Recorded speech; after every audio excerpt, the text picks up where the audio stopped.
Yes, people, back again with another episode of The Bigger Picture. And yes, before I start, I know it's been a while since I brought out one of my Bigger Picture episodes. Um, I don't really have a reason, there's just been a lot of content that needed to be brought out, and I've just not had time to do the required research that I always like to do before I do one of these.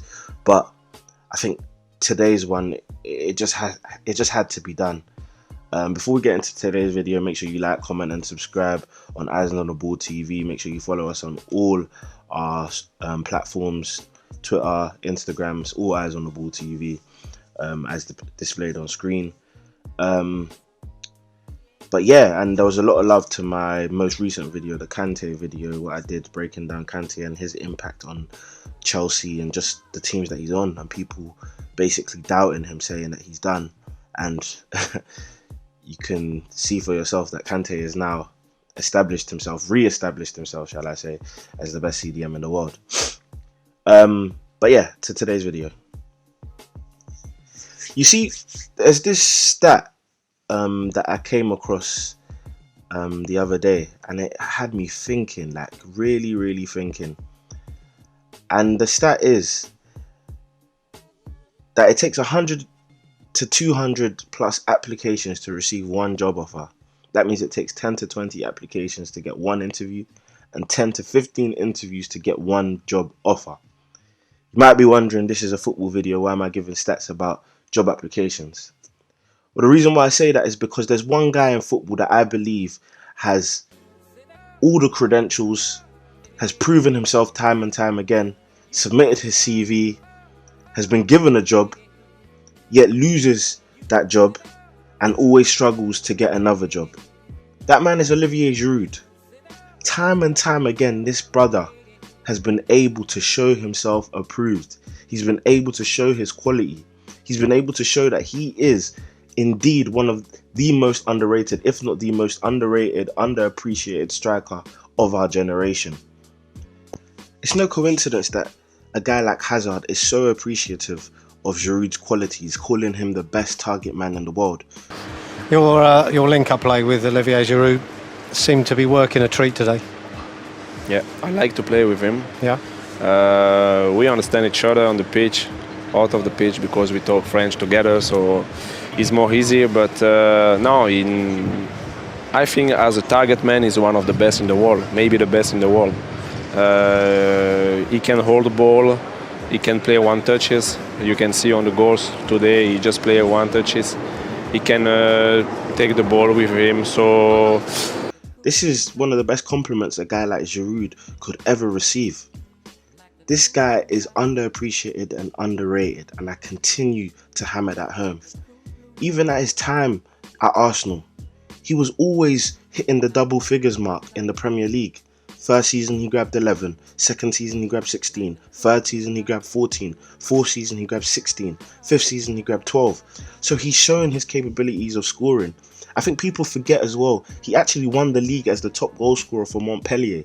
Montpellier had no business winning the French league title that year, but he managed to carry that team with his goal scoring to the title. His 21 goals was enough for him to win the Golden Boot, and it just shows you his quality.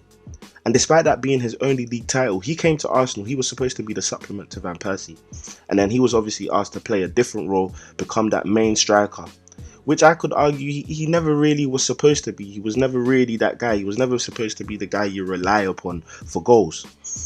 And when you have Ozil, who was probably the best player during his time at Arsenal, and then you have Alexis Sanchez, who was the game changer, the go-to man, it should have been more than enough for them to win the title in the 2015-16 season.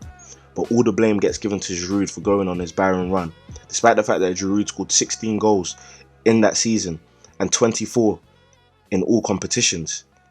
And let's take a look at the man who was supposed to be the game changer, Alexis Sanchez. He scored 13 goals that season. So it just goes to show that maybe there's more to it than Giroud going on a barren run, because Alexis Sanchez also went on a barren run of his own, which you could argue cost the team, not just Giroud's barren run. So this idea that he's the reason why Arsenal didn't win the league, it just has to stop. It's a tired argument. And if you really wanted the stats and really wanted the eye test, you really wanted the facts to that situation, go back to that season and watch that season again. And you will understand that it wasn't just Giroud. Of course, Giroud played a part in it. But like Giroud said, the whole team deserved blame for that. And that I definitely agree with. When you look at the greatest players to have played in the Premier League, the greatest French players, shall I say, you think of Thierry Henry, you think of Robert Pires, Claude Makelele, and N'Golo Kante. Giroud will rarely make the list in terms of the top 5. He just won't. He just won't come to your mind because you'd seen him as a striker who has not been able to establish himself as a starting striker or win a league title in England. But really and truly, he should be in that conversation. And the reason why I say he should be is because of his class and his quality. Look, they always talk about how form is temporary but class is permanent.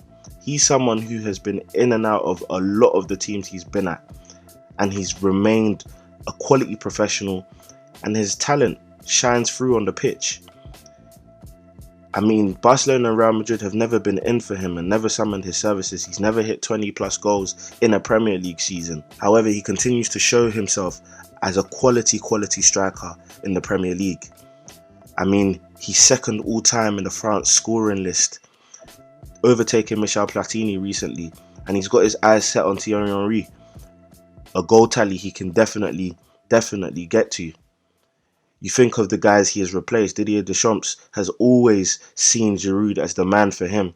Karim Benzema, Andre Pierre-Gignac, Anthony Martial, and to an extent sometimes Ousmane Dembele can't even get into the team because Giroud is so important. And then Mbappe, Griezmann fill up the other attacking spots. He has just been overlooked time and time again. If you look at the 2014-15 season, he scored 19 goals and got an FA Cup, but that was ignored by the arrival of Alexis Sanchez.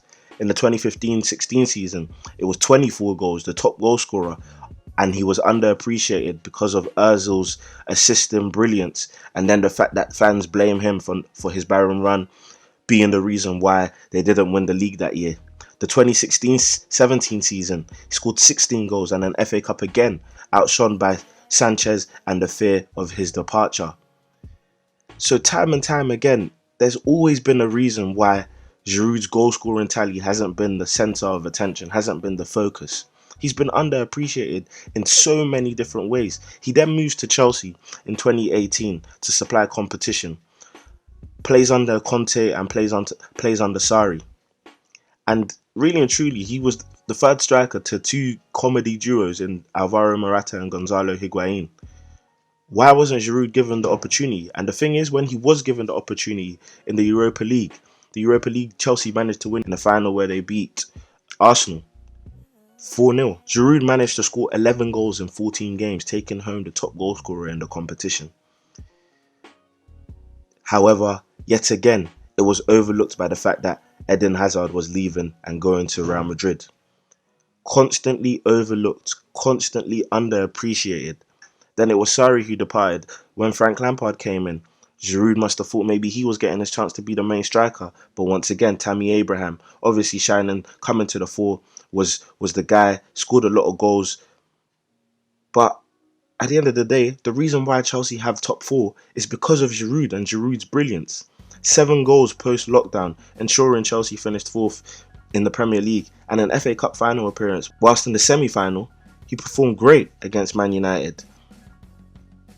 So we just need to take a step back and appreciate the striker that is Olivier Giroud. He constantly does himself justice, constantly shines on the pitch with his talent, constantly shows himself as the guy, as being the guy. He has the CV to say that I should be starting. He has the CV to say that I am good. But sometimes we forget how good this guy is. We forget how brilliant this guy can be. Of course, he's not the game changer, the player, the go-to player that you want to win you games. However, he is a more than able striker to take you to a league title if you supply him with the parts around him necessary to taking you to a title. And that's one thing about Giroud that I always marvel at. His professionalism, man. This is a guy who doesn't cause an issue in the locker room. He's not a problem. I don't think there's a manager out there who has a bad word to say about Giroud. And that's just a testament to his professionalism and his talent. But if you enjoyed this video, make sure you like and subscribe, do all of that good stuff for me. It's been your boy Daniel, the bigger picture. Been discussing Giroud. Obviously this guy just recently scored 4 goals in the Champions League against Sevilla, and it just reminded us of his talents and how good he is.